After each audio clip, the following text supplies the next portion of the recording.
Halo semuanya, selamat siang. Bagaimana kabarnya hari ini, kelas 10? Hari ini kita ngelanjutin pelajaran PKN ya. Kalau kemarin kita bahas tentang otonomi dan desentralisasi, sekarang kita bahas ke kebijakan pemerintah pusat atau kedudukan dan kebijakan pemerintah pusat. Gitu ya. Kita lihat materinya dulu ya.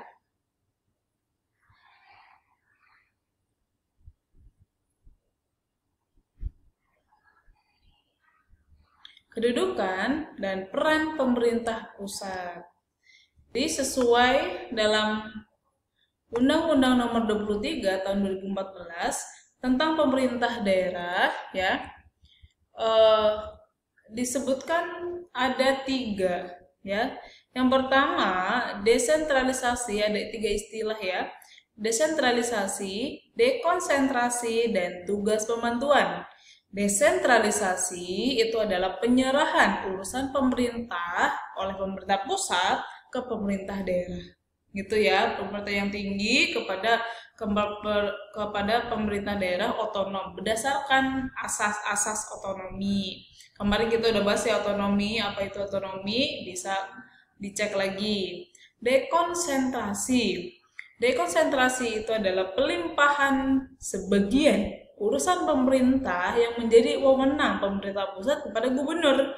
Berarti pemerintah daerah ya sebagai wakil dari pemerintah pusat. Kalau desentralisasi itu berarti semua penyerahan urusan dari pemerintah pusat ke daerah. Kalau dekonsentrasi itu hanya sebagian urusannya gitu ya.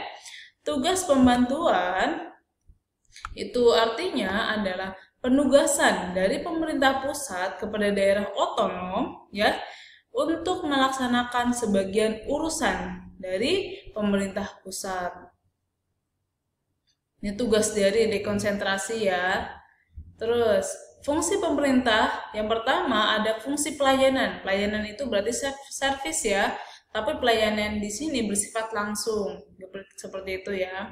Kemudian fungsi pembangunan berhubungan dengan unit organisasi pemerintah yang menjalankan salah satu bidang tugas tertentu di sektor pembangunan. Jadi ada organisasi pemerintah yang fokus dalam hal pembangunan aja gitu.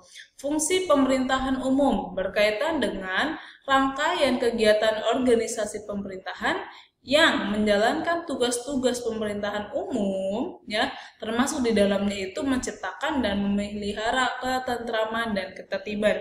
Itu ya, jadi fungsi pemerintah yang pertama ada pelayanan, pembangunan, dan pemerintahan umum. Sedangkan urusan pemerintahan ya diatur dalam Undang-Undang Nomor 23 2014 ya, mengatur tentang urusan pemerintahan yang terdiri dari urusan pemerintahan absolut dan urusan pemerintahan konkuren. Pemerintahan absolut di sini bermakna pada sepenuhnya menjadi kewenangan pemerintahan pusat. Jadi urusan pemerintahan itu sepenuhnya menjadi urusan dari pemerintah pusat. Gitu, itu kalau absolut. Sedangkan kalau konkuren itu adalah urusan pemerintahan yang dibagi antara pemerintah pusat dan pemerintah provinsi dan kabupaten. Gitu ya. Jadi dibagi-bagi. Kalau konkuren, sedangkan absolut itu berarti semua urusan itu milik pemerintah pusat, seperti itu.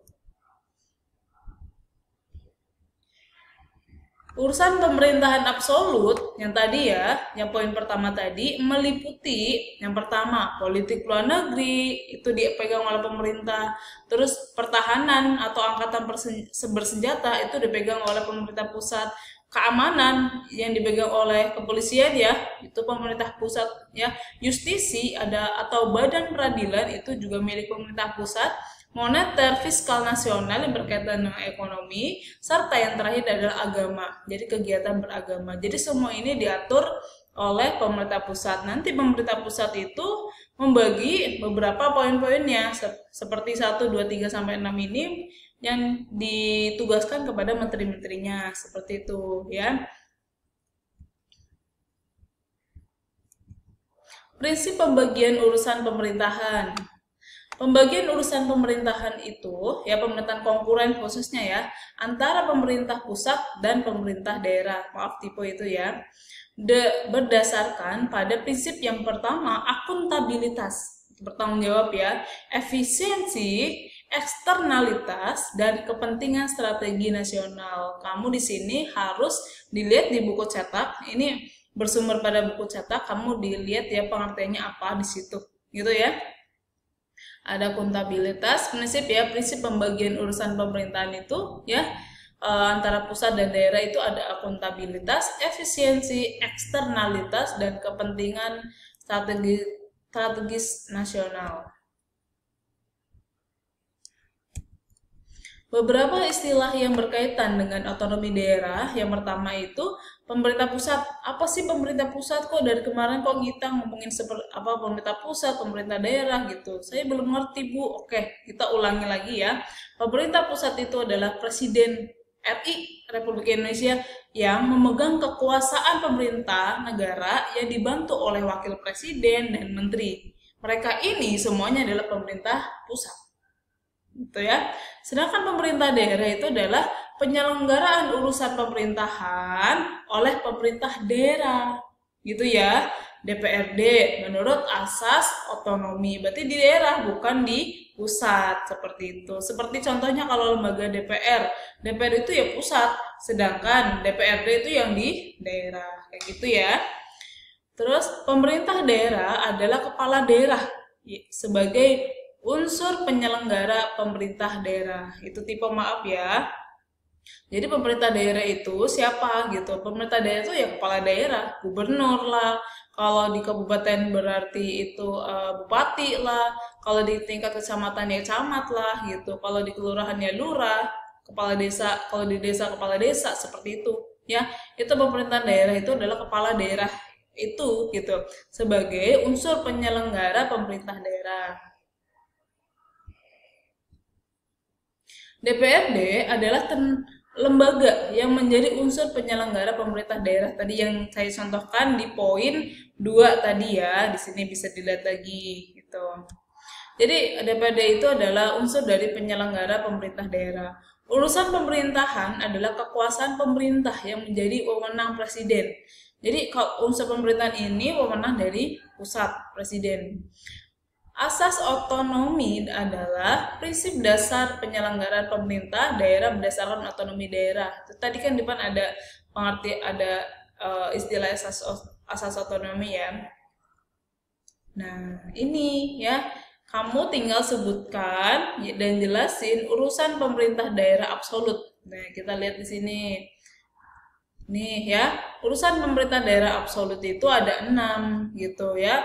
Situ ada politik luar negeri sampai agama gitu, dan politik luar negeri dipegang oleh siapa, pertahanan dipegang siapa. Di sini yang belum saya jelaskan ada politik luar negeri, siapa yang memegang politik luar negeri, itu kamu juga harus jelaskan di soal itu ya gitu. Kalau pertahanan itu dipegang oleh angkatan bersenjata atau TNI, kalau keamanan itu polisi, justisi itu badan peradilan, bisa Mahkamah Agung, Mahkamah Konstitusi gitu ya, terus Komisi Yudisial gitu, yaitu justisi masuk ya.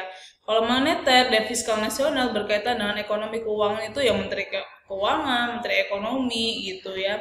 Sampai ke tingkat bawah itu ya seperti para para pengusaha seperti itu.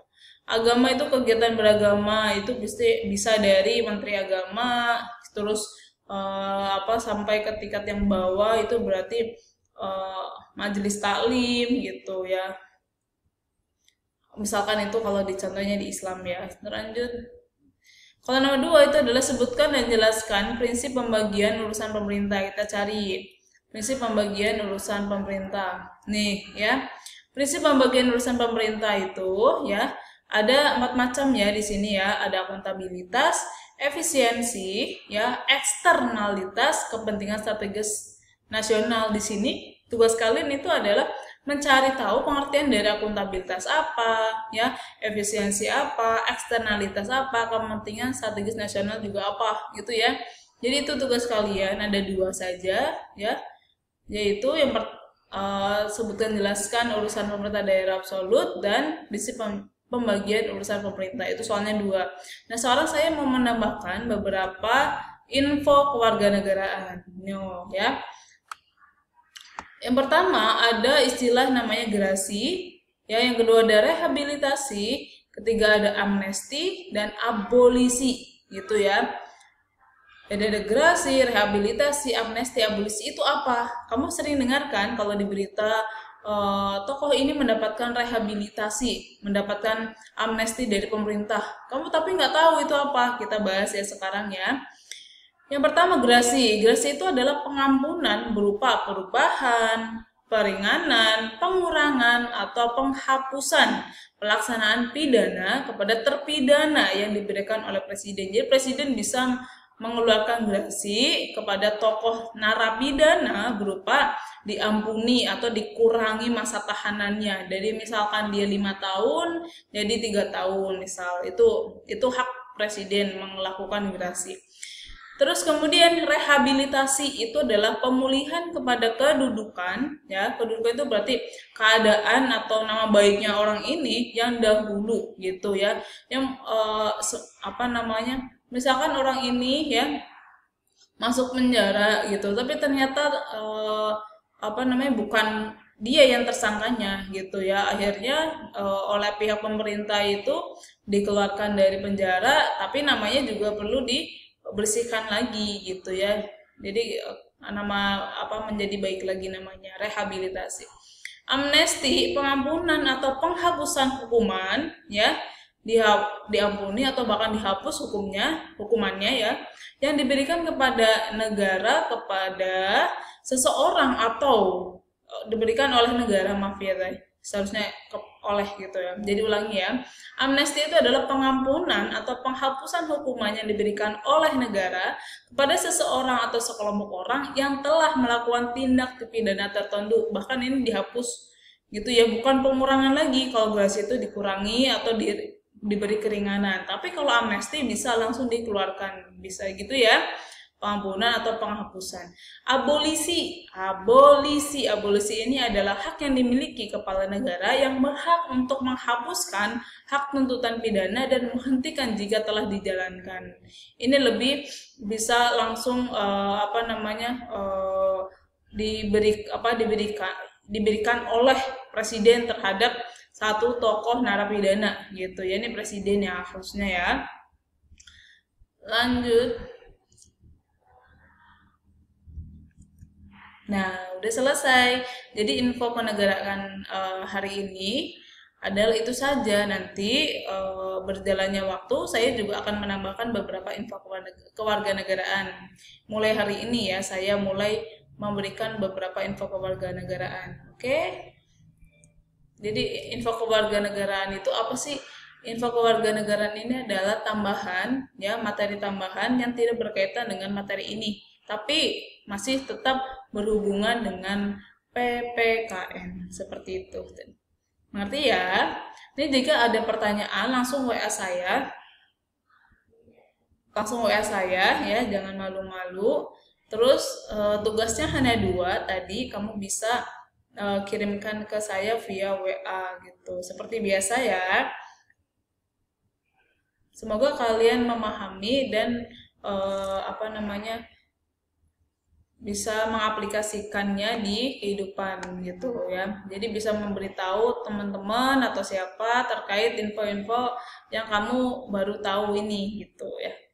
Terima kasih semuanya. Selamat siang.